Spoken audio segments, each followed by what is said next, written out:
Just when you thought things could not get any uglier. Why America didn't want us to see what was going on in China. And if you don't know, head on over to Shouldnt and check out those grocery hauls.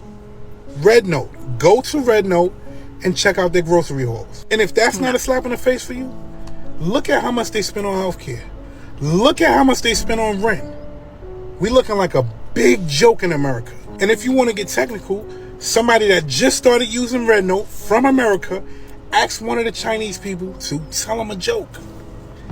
And you know what they said? Americans think that they're free, and we're really not. That hurt on every type of level that can hurt on. And if you don't remember, watch this clip. Every day. No, they come to me. Oh, interesting. They come to me. You are a witch? I am indeed the witchiest witch. Whatever is going on with Ariana Grande and Cynthia is definitely spiritual, because this is not normal. How do you go from looking like this to this? My theory is that these spirits are literally sucking the life out of Ariana Grande and Cynthia. I don't know what they are harvesting, but it is definitely demonic. I don't know. The movie title is wicked. They look wicked. It all just seems too eerie for me. I'm definitely not going to go sit in a movie theater as a child of God and go watch a witch perform. It just does not make sense. So I won't be watching a wicked movie. Whatever is on them is definitely in that movie, and I will be protecting my spirit at all costs. And I recommend that you guys do the same and exert discernment.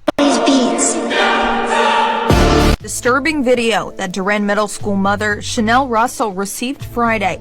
That afternoon, she got a call about what happened between her 6th grade son TJ and the football coach who was in charge of the classroom that day. Poor Bob.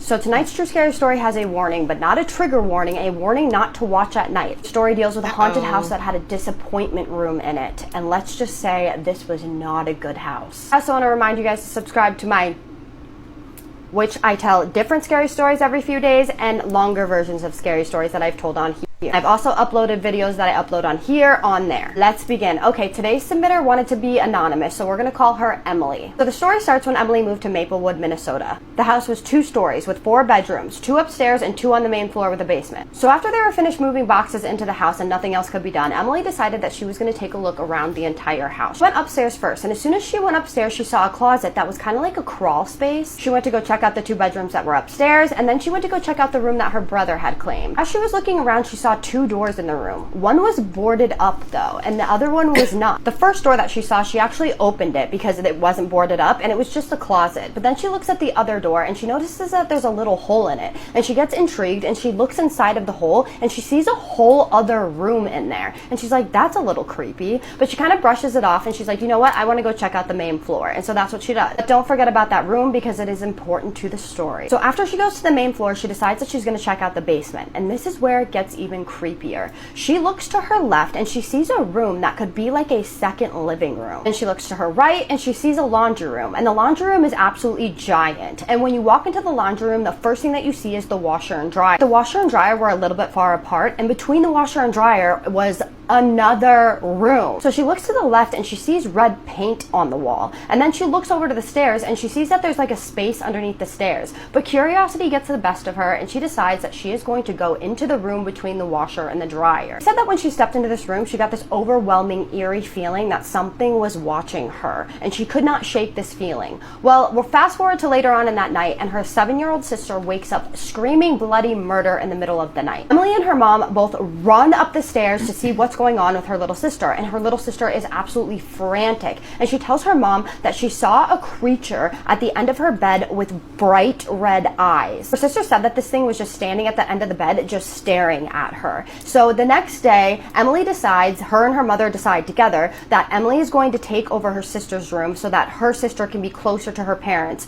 where Emily's room is. Well, it would only be a few weeks before Emily started experiencing similar things to what her sister was experiencing. For instance, she was laying laying in bed one night and all of a sudden her bed just started shaking. And it was shaking so much to the point where she actually had to move her mattress to the ground so that she wouldn't feel the bed shaking anymore. Emily tried to explain this to her parents and tell her what was going on, but they didn't believe her. So she just kept her mattress on the floor and she just did her thing. Well, a couple nights went by and Emily got cold one night. So she decided that she was going to shut her window. So she shuts her window and she covers herself up with a blanket. Well, the next morning she wakes up and she feels this pain in her ankle and she's like, what is that pain? And she looks down and there is a bite mark on her ankle, like a human bite mark it looked like. Now after she processes all of this, because she is incredibly freaked out, she is like, I need to go tell my parents. So she runs upstairs, there goes my ring, she runs upstairs and she goes and tells her parents like, hey, my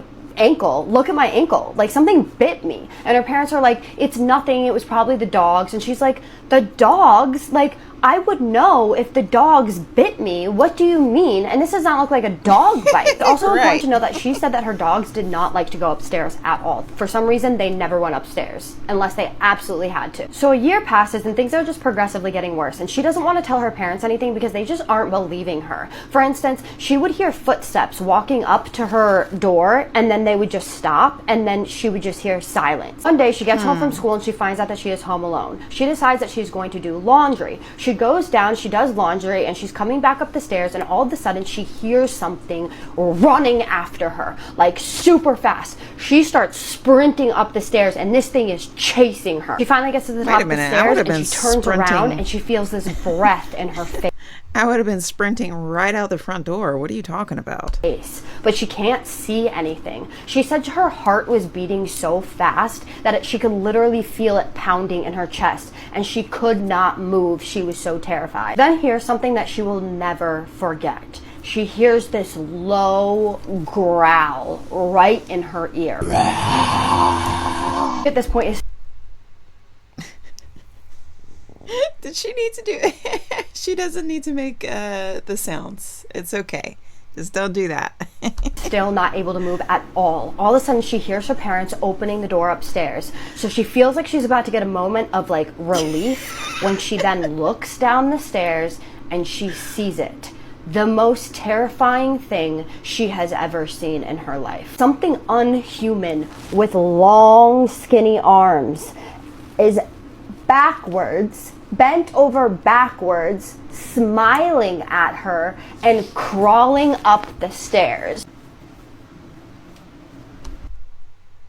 She went too far. That's enough now. I think she's losing it because she was panicked about TikTok being banned or something.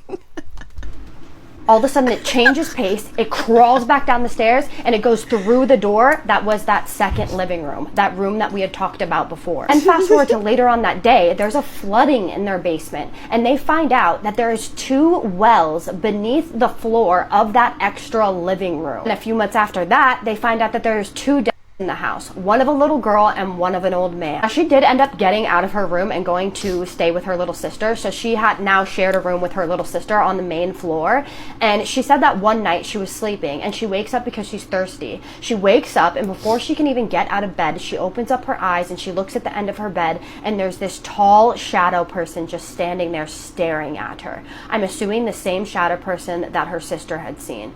This brave girl jumps out of bed, runs past it, goes to her parents' room, and before she knocks on the door, she gets this urge to look behind her. So she slowly looks behind her, and it is right in her face. She then hurriedly opens her parents' door, shuts it, then goes to lay on the floor of her parents' bedroom, and she can see underneath the cracks of the door feet of this shadow person. She's laying there still when jiggle, jiggle, jiggle, jiggle, her doorknob starts to jiggle, like it's just taunting her at this point. And she's laying there frozen in fear. She somehow actually falls back asleep after this, and a few months later, they end up moving out of the house because of the flooding in the basement. She says still to this day, she still gets nightmares about that place. She has dreams about it all the time, and every time she passes it, she just gets this feeling in her stomach, like this pit in her stomach. They also later found out that that room, that extra living room, was actually a disappointment room. And if you guys don't know what a disappointment room is,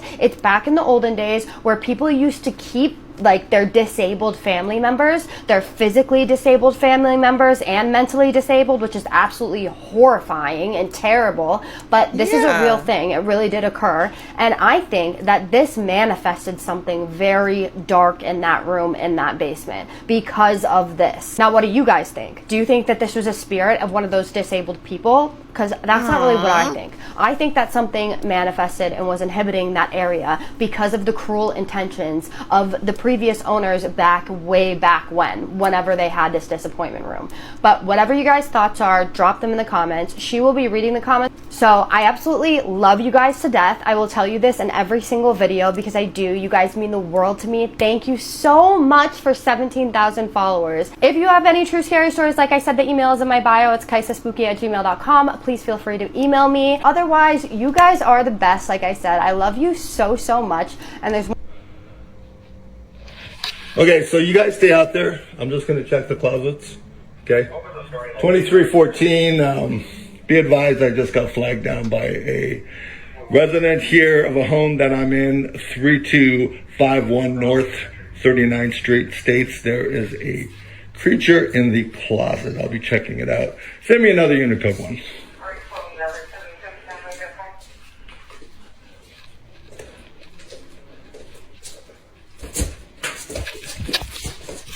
Don't come out. Do not come out. 23. I need another unit over here on 39th Street. Code 3. What is code 3? Is this scripted? Hey, we have Thursody with us, and I believe that you chose the name Thursody because you want to be reminded of your thirst for next level knowledge. Is that correct? That's right. I don't. My vehicle's, or this vehicle that I'm wearing, pretty nervous, pretty scared, and not really sure what I'm going to say. I guess, what I wanted to maybe address more was how I feel about this step that I'm taking.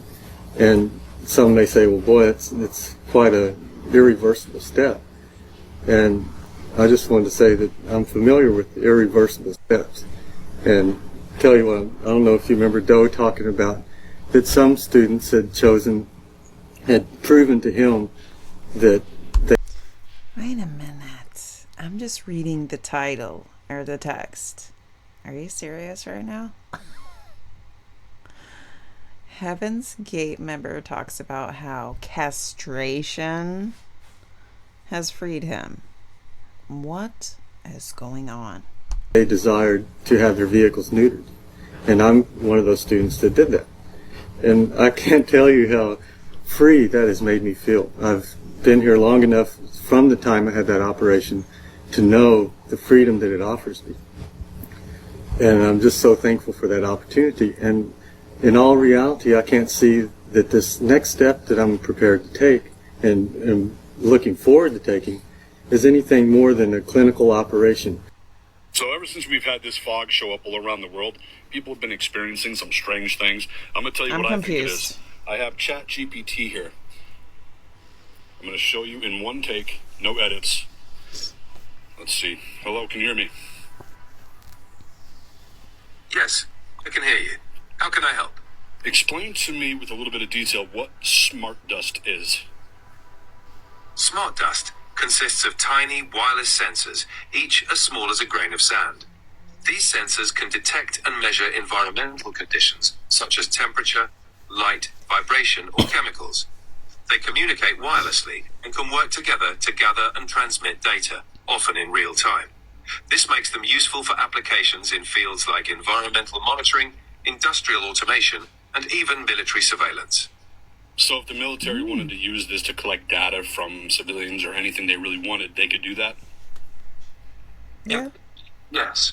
The military could use smart dust for data collection, including surveillance.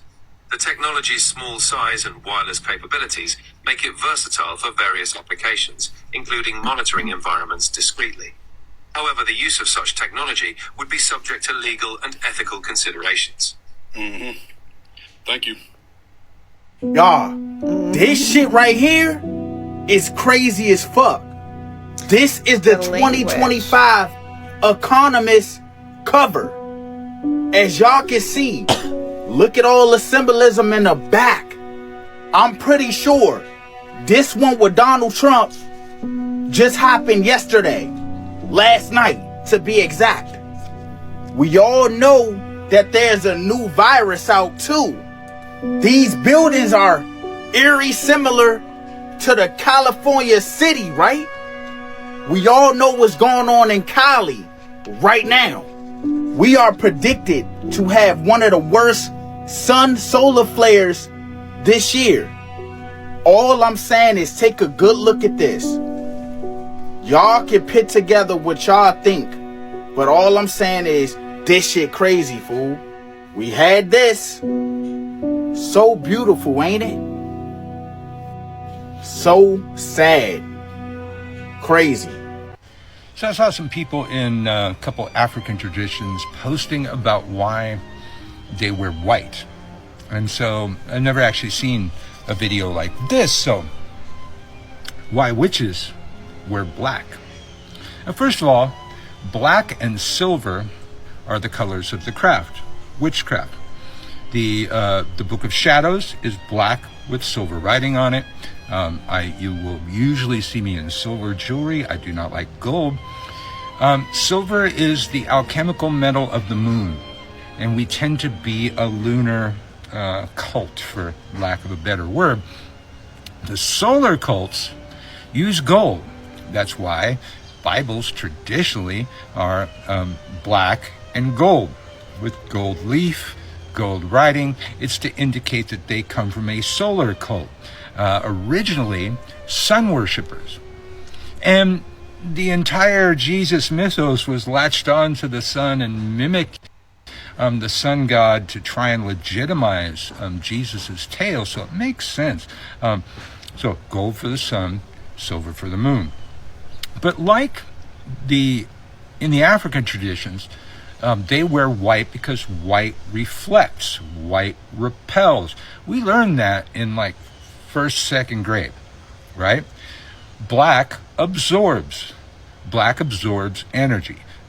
Now, you may think that we're wearing black just because we're skulking around in the dark doing nefarious deeds, and we are, but that's not the only reason why. Black absorbs. We're absorbing the energy of nature around us. That is the reason for the athame having a black handle, because it's absorbing the energy we are putting through our hand and throwing that through the blade. And then the boline has a white handle because it's a different practice, that kind of thing. So it's in our roots, even though you don't remember them, unless you're one of my students. But the general witchcraft community, especially on TikTok, has lost the old ways, has lost everything our ancestors passed down. And Wicca is largely at fault for that.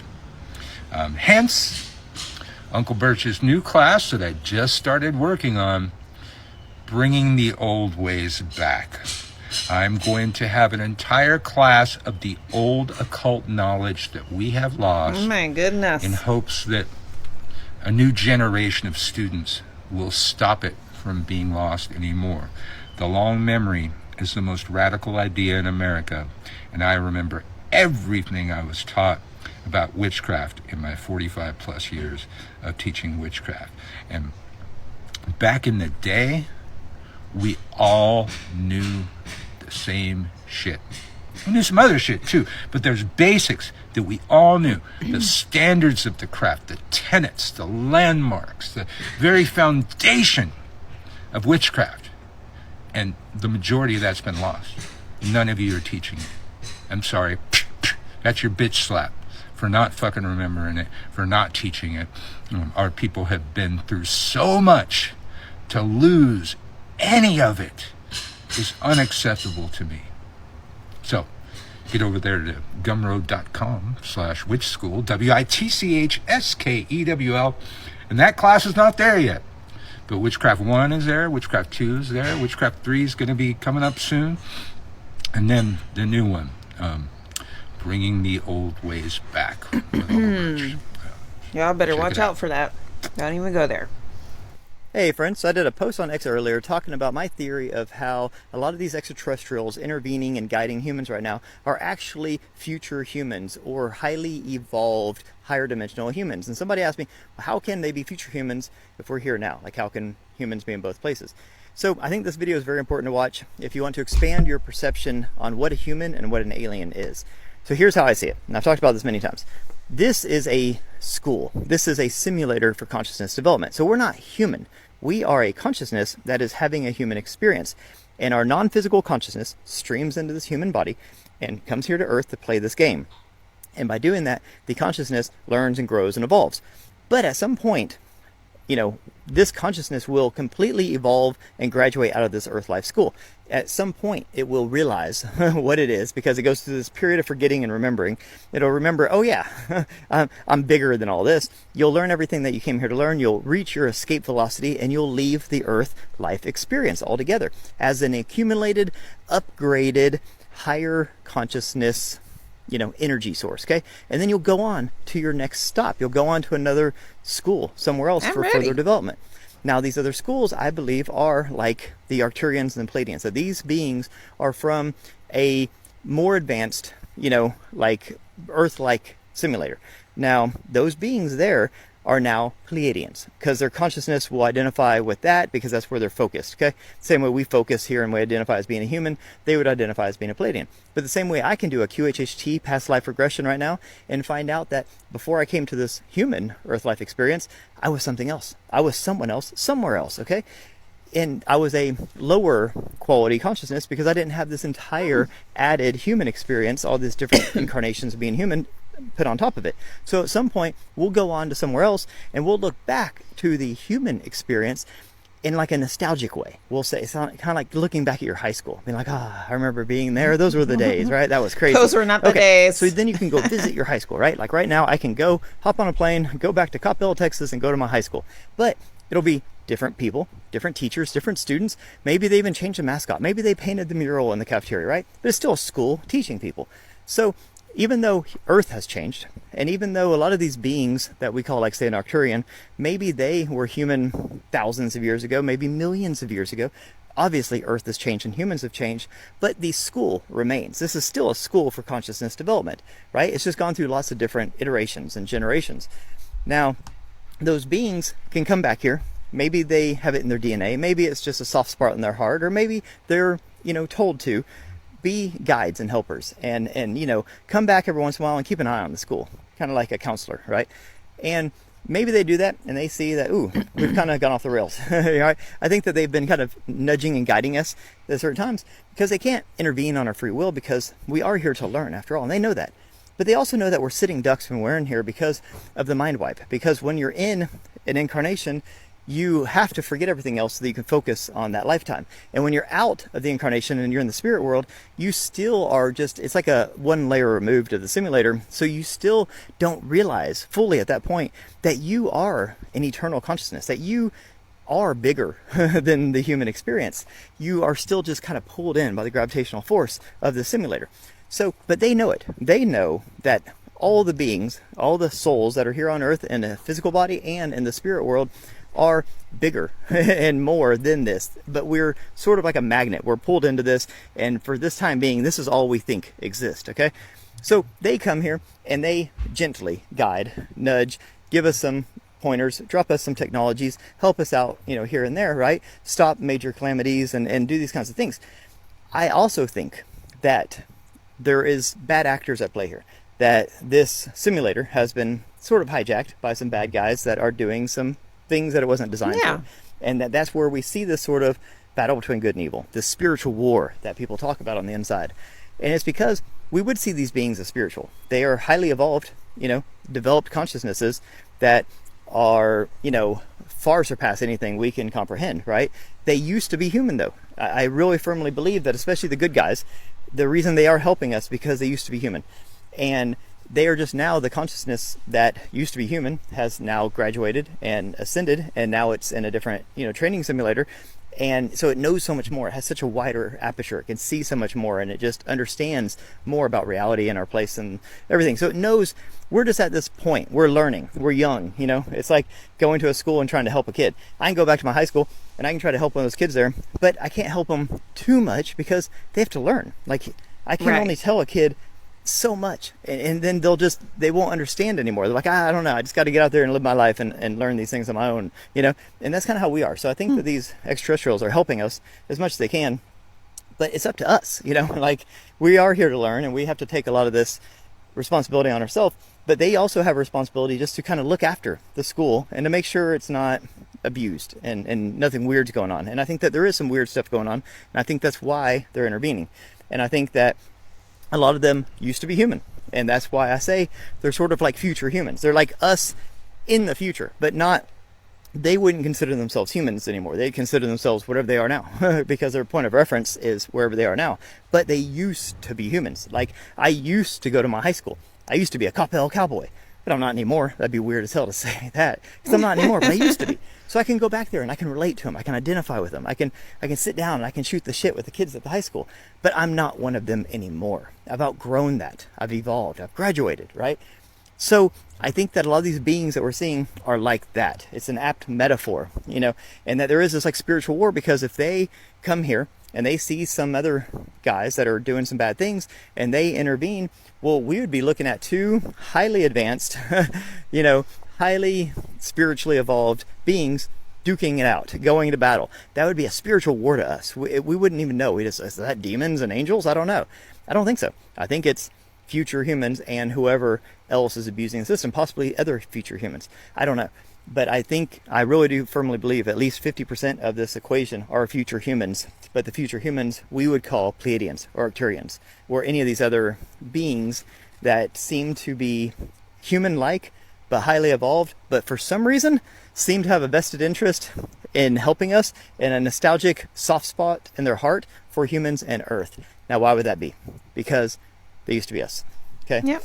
That's why we can have a future human like a Pleiadian helping us now, and we're still here. We're just this class of students, and they are a graduating class coming back to the school to help out and lend a hand. That's the way I look at it. Let me know. Interesting. If that makes sense to you and how you see it. Have a beautiful day. Peace. Kind of. Imagine everything you've been taught about who we are, right? And our background and our past. What if all of that turned out to be not entirely accurate? Hypothetically, imagine a scenario where maybe we had 50 years to prepare for something, but now that the cat's out of the bag, that existential action will happen tomorrow. And by the way, we're not ready for it. We're not prepared for it. Being in a reactive mode is never preferable to being in a proactive mode. The time has come. We need to start having the conversation collectively. The meaning, what it means to be a human being and our place in this universe. What if it turns out that a lot of the things that we thought were one way aren't? Are we prepared to have that honest question with ourselves? The mere fact that you are acknowledging the existence of something may predicate an action or an act that you're not prepared to have right now. Maybe that's the reason why you decide to only brief certain presidents who have a background in intelligence. Maybe they were former directors of CIA, but the other presidents who are career politicians will be, they're here today, gone in 4 years. Maybe you can't even risk telling them. Mankind's been around for a while. For most of that time, mankind's been around. We've been smack in the middle of the food chain. About 70,000 years ago, something fundamentally changed. Our species was instantly catapulted to the very top. And now all of a sudden, we became the most feared. We were the most lethal. Most of the large species that existed on this planet went extinct because of us. What if it turns out that there's another species that is even higher on that ladder than we are? The nature of reality is fundamentally not government information. People have a right to know the world in which we live, and the pursuit of happiness requires that knowledge. We should have had it a while ago, but we really need to start having a conversation. Do we need the social institutions? Will we need governmental and religious organizations if it turns out that there is something else or someone else that is technologically more advanced and perhaps from an evolutionary perspective more advanced? Maybe we're just another exhibit inside the zoo. Just because I have cancer, it's bad news. Don't keep that from me. I want to know. because maybe there's a chance I can do something about it. There's going to come a point in this conversation where we're going to have to do a lot of reconciling with ourselves. Time is not a luxury that we can afford. I had a thought, and you could call me crazy. But what if this whole TikTok ban, red note situation was just a funnel to force Americans into a position to give away their information that the government typically charges Chinese companies anyway to help pay off the debt? But I did see something. I saw, there was this huge drone, up flying in the middle of nowhere, dropping off thousands of these. I have no idea what it says.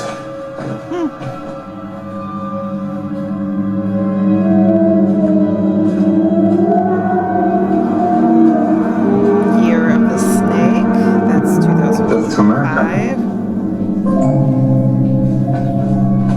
What? Death to America.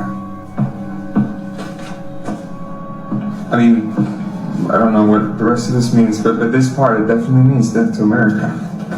I remember from the game I was playing. Yeah, but that's not Chinese, that's Arabic, so... Elon Musk confirms he already uploaded his brain to a cloud. Supposedly he spoke to himself. Well guys, we officially live in a sci-fi movie. Say goodbye to fiction, say hello to non-fiction. Think about all of the thousands of people who have lived, the millions of people who have lived throughout the thousands of years that this planet has been a thing, and they couldn't even begin to fathom something like this existing. And here we are in this modern age where you have kids with iPads and you have people like us on TikTok, and we're able to converse with each other throughout all of these technological inventions. And it's just so second nature to us. And it's second nature even to the kids that are being born. If you can see how easily now babies are to be adapted to technology and to pick it up so easily, like eating or walking. There is a prophecy in the book of Daniel that speaks about the final kingdom and how it's supposed to be made up of iron and clay. This prophecy and this particular part of this prophecy has a bunch of meanings, but in my heart of hearts, I truly believe that one of those meanings is that mankind will try to mix himself with iron, aka technology, and it won't work. In fact, at the end of Nebuchadnezzar's dream, he ended up seeing a rock come down from the sky and hit the feet where this iron and clay generation was going on, and this whole statue got destroyed, and then a new mountain began to come forth, which is symbolism of God's kingdom. The reason why Elon Musk uploading his brain to the cloud is important is because it's showing us where we are in God's prophetic timeline. We are at this part right here with the iron and the clay, where we're watching technology explode, even to the point to where they are trying to merge it with mankind. And that's just not God's design. And pretty soon he's going to come down from the heavens and he's going to destroy whatever we build here. And if you think I'm lying, it's okay. You're going to see pretty soon. I'm not lying. The Bible is real. Jesus Christ is coming back, and things are getting crazier and crazier with each day. Exciting times if you know the Lord. Get to know him soon. Long, and honestly it leaves me with more questions than answers, but that's actually part of the reason why Mina emailed me and wanted me to share this, because she was curious if anybody can provide any answers, because she was relatively young when this happened. So when she was 9, her dad started hanging out with this guy named Bernard, but everybody called him Bernie. He was married to this woman named V, and Bernie and V quickly became family friends with Mina's family. She had a couple little siblings, and they actually had a daughter who was 6 at the time, so everybody got along. The family started spending a lot of time together over at each other's houses all the time, and one summer night they're over at Bernie and V's house for a cookout. All the adults are outside partying, eating, laughing, whatever. Mina is inside and she starts choking on a hot dog. She feels like she's going to simply pass away. So she's gasping for air. She pushes into the bathroom and she sees a bottle of water sitting on the back of the toilet. An intrusive thought or life-saving voice, whatever you want to call it, pops into her brain and the voice says, "Chug it." So she does, and she immediately projectile vomits. But the vomiting saved her life, and as she is hunched over the toilet bowl, grabbing it, gasping for air, she feels a presence behind her. She turns around and there stands Bernie. He asks her, "How did you know to do that?" And she says, "I didn't." And he stood there in the doorway with his arms crossed, just staring at her, and she goes, "Where's my dad?" And he said, "Outside, eating." And then he turned and walked away. After that day, Mina got the creeps from Bernie. She was like, "Something's off with his mother effer," and she told her parents, and her parents were like, "No, he's nice." And she said he was nice, but he was overly nice, like he was trying to compensate for something. And from there, he only got weirder. One day, Mina and her siblings were staying over at Bernie and V's house because their parents were on a hunting trip. Again, not weird because they had a 6-year-old daughter who her younger siblings hung out with. The last day they're there, Mina's permanent retainer broke while she was eating breakfast. All right. I'm just taking a look at that guitar up there. Is that a Les Paul? Please let me know in the comments below. So she gets upset. She runs into Bernie and V's room where they still were sleeping, and she wakes them up. She's like, my permanent retainer broke. She noticed that their room, which she had not been in before, was completely dark with dark furniture that seemed to absorb any light that the hallway let in, and there was an upright coffin standing in the corner. She said it was black, it was adult size, and she's like, why the F is this in here? She said on the shelves next to it, there were some candles and indiscernible objects, but the coffin really caught her off guard. Bernie and V were nice. They took her out of the room. They did not acknowledge the coffin or anything. I finished my celery juice. I don't know if it does anything, but I'm healthy. Then Mina's family moves to another state from where they lived in Wisconsin. She's like stoked to be away from Bernie because, again, she thinks he's weird. But then her parents inform the family that Bernie V and their daughter will be coming to live with them for a little while they get on their feet because they're moving too. Mina and her siblings objected because their house was small. They would have to be sharing a room with their daughter, and there was only one other bedroom, which meant that Bernie and V had to sleep on the pull-out bed in the living room. Her dad assures them that this is just temporary and they'll get their own place eventually, and the family moves in with them. But right off the bat, Bernie's acting crazy. He sits on the porch for long stretches every day, and he talks about the spirits that wander the property. There's some more details to that. This is the condensed version of the story. The full one's on YouTube. But Mina chalked all of this talk about spirits and ghosts just up to him being like a weird old man. Then she noticed the way he slept. She said she woke up one night because she had to go to the bathroom and she heard this weird mumbling noise, but it was repetitive and it was coming from the living room. So she peeks out and she sees Bernie, and he's sitting straight up in bed, but he's still asleep, and he's rocking back and forth, mumbling the same monotonous murmur. She said it really gave her the creeps, and he slept like that every night. And then Mina's own visions started. By visions, I mean she had this image of a girl every time she closed her eyes or every time she tried to fall asleep. They became so frequent and they were so vivid that she was convinced that the girl was real and that the girl was watching her. She said it's hard to describe the girl, but she seemed evil, but she also seemed like a younger version of Mina. She doesn't tell anybody in her family about the girl, but one day she has a particularly bad, horrifying experience witnessing a girl, and she decides she's going to go outside and tell Bernie and V because they're the only ones home. She said she found them sitting in a dark part of the garage, which actually wasn't uncommon for them. Weird, okay? If you hear my husband doing vocal warm-ups, I can't do anything about that right now. We're going to come in my bedroom. So she finds them and she tells them that she feels uncomfortable in the house. And without blinking, without missing a beat, Bernie says, is it the girl? Now, mind you, she had never said anything about the girl. So she's like shocked. Before she can even respond, he's like, don't worry about it. All she can do is watch. She can't actually hurt you. And then V hits him on the arm and she's like, well, don't scare the girl. Like, explain it to her. Help her understand. And he basically tells her, I'm a Grim Reaper of sorts. I don't collect souls though. Mina's like, what do you mean you're a Grim Reaper? Like, if you don't collect souls, what do you do? And he's like, oh, you wouldn't understand. She kind of mocks him. There's a little bit of an argument, and then they're all staring at this house across a field from where they live. Nobody says anything, and then out of nowhere she hears sirens, and V looks at Bernie and she said, what did you do? And he said, oh, don't worry, he'll be fine. A few minutes later, ambulances pull up and they take the man who lives there out.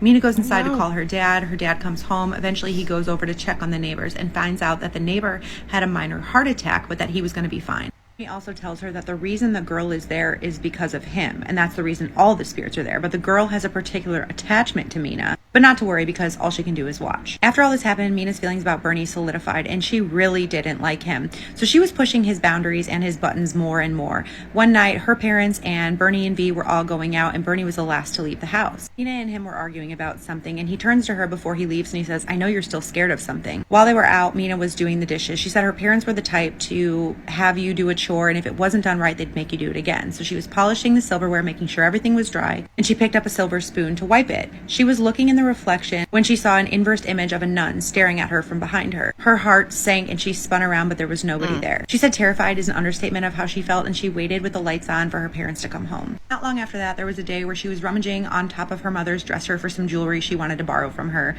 She came across a bowl with some sort of cards in it. She didn't know what they were for. She had never seen them before, so she started picking at them, trying to figure out what it was, when she heard a voice behind her. It was Bernie's, and he said, don't touch those. She turns around and she said, what are these? And he said, you don't need to worry about it. And she said, well, what are they? And he said, your mother and V are interested in the same things, and they have certain things that they do. And Mina said, my mom wouldn't be into that stuff. And he said, leave it alone, I said. And she said the tone in her voice told her not to mess with him. So she put the cards down and she walked out. She said she still doesn't know what these cards were, so if anyone has any insight, because I was kind of thinking tarot cards, but also then she's older now, so I feel like she would know what tarot cards are at this point, right? Later that school year, Right. she comes home from school one day and she notices a large black candle burning in the living room. She didn't know anything about candles. Her parents weren't really ones to keep candles around, but she immediately just got the creeps from it, and her mother seemed extremely happy. Her mom was saying something about it's doing something for the house and not to touch it. Now, there's a lot more to this story, but it ends with Mina and Bernie getting into this huge fight.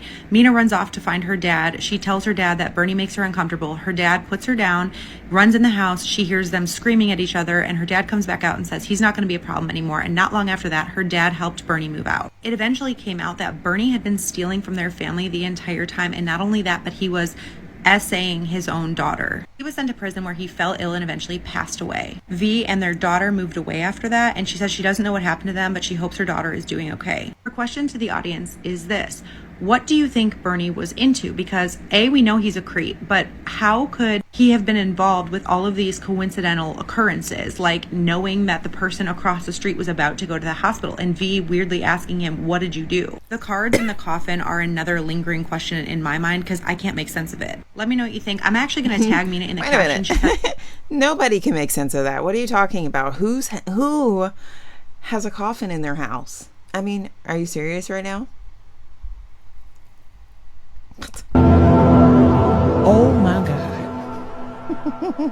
Oh my God. Homeless people in China, because in China, even though you are very poor, like you're a very poor person, and even though that your parents maybe have an old house inside the countryside, they have an old apartment inside the city somehow, and that house, that apartment, just paying zero tax to the government.